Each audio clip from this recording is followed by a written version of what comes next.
Berikut adalah beberapa jenis pertanyaan yang dapat digunakan dalam tes diagnostik untuk gaya belajar. Yang pertama, pilihan ganda. Pilih pilihan ganda yang menggambarkan aktivitas pembelajaran yang berbeda. Contoh, ketika kamu sedang memahami pelajaran, cara mana yang paling membantu kamu? Membaca buku bacaan, atau mendengarkan, atau melakukan praktek langsung. Seperti itu. Yang kedua, pertanyaan yang bersifat subjektif. Ajukan pertanyaan yang meminta siswa untuk menggambar pengalaman belajar mereka. Contoh, bagaimana kamu biasanya merespon saat harus mengingat informasi yang penting atau pelajaran yang penting? Jelaskan dengan memberikan contoh.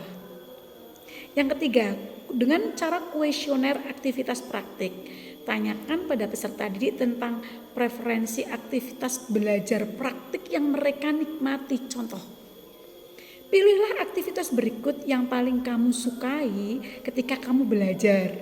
A. Membaca buku teks. B. Diskusi kelompok.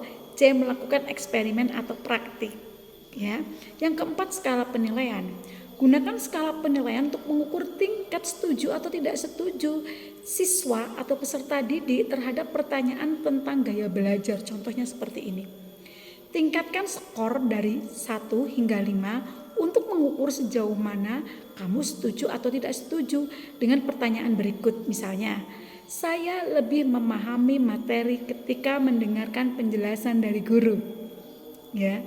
Oke, saya lanjutkan dengan skenario belajar. Berikan skenario atau situasi belajar dan minta siswa untuk menggambarkan cara mereka akan belajar dalam situasi tersebut. Contoh, kamu harus mempelajari topik baru sendiri.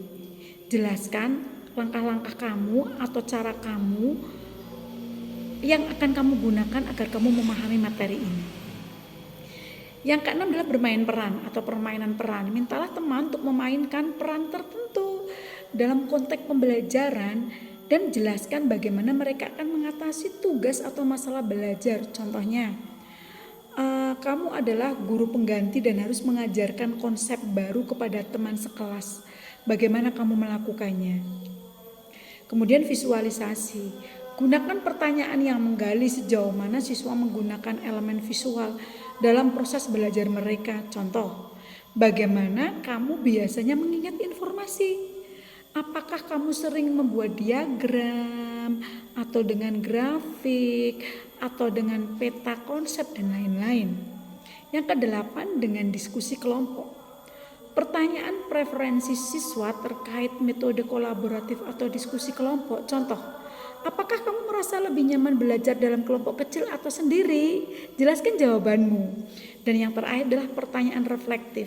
Mintalah siswa atau peserta didik untuk merenung tentang pengalaman belajar di masa lalunya dan bagaimana hal itu mempengaruhi preferensi gaya belajar mereka saat ini. Contoh, bagaimana pengalaman belajar kamu di kelas sebelumnya mempengaruhi cara kamu belajar sekarang atau tidak? Seperti itu.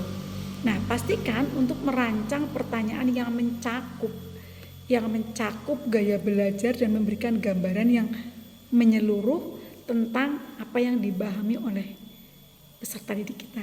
Semoga bermanfaat dan bisa segera membuat soal tentang gaya belajar peserta didik. See you.